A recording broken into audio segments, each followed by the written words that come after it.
मी जसा camera on केला तसं हे पोरं म्हणायला लागले, भाऊ तुझे व्हिडिओ लय भारी असतात. म्हणलं मी अजून एक पण व्हिडिओ नाही टाकला. तर नमस्कार चार लोकांनो, सकाळी सकाळी आज आपण हायाबुसा 200-300 रुपयाचं पेट्रोल टाकून म्हणलं चला आता नॉनस्टॉप कुठं थांबायचं नाही, कारण की आज आपल्याला कंप्लीट करायच्या होत्या 4 शाळा. ही हायाबुसा ज्यांच्याकडे असणार आहे त्यांनाच माहिती आहे 200-300 रुपयाच्या पेट्रोल मध्ये किती लांब जाते आणि किती फिरती. पहिली तर जामखेडची शाळा पूर्ण केली आणि आपण निघालो होतो रॉयलगडच्या दिशेने. तर रॉयलगडला जाताना एवढ्या मोठ्या सोलार प्लेट आहेत ना, इथं कुठून काय लाईट जाते काय माहित, काहीच मेळ लागत नाही.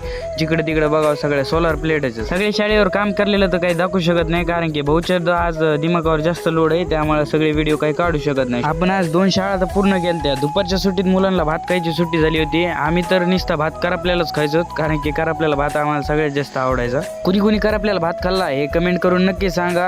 आतापर्यंत भरपूर शाळा व्हिजिट केल्या, पण या रॉयलगड सारखं एवढं मोठं ग्राउंड आणि मस्त व्ह्यू आतापर्यंत कोणत्याच शाळेत बघितला नाही. एक नंबर शाळा होती. भावांनो, फायनली आपल्या 3 शाळा पूर्ण झालेल्या आहेत. आता ही लास्टच शाळा राहिली, त्यामुळे म्हणलं आता काही टेन्शन नाही, आता एक व्हिडिओ तर काढावाच लागतोय.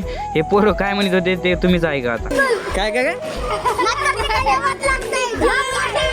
ही गँग तर लय आडायला लागली होती. म्हणलं मास्तरने हाकलायच्या अगोदरच चला आपलं. मित्रांनो, कसा वाटला ब्लॉग तुम्हाला कमेंट करून नक्की सांगा. भेटूया पुढच्या व्हिडिओमध्ये. पुढचा व्हिडिओ असणार आहे आपला ITI कॉलेजचा, एकदम खतरनाक असणार आहे.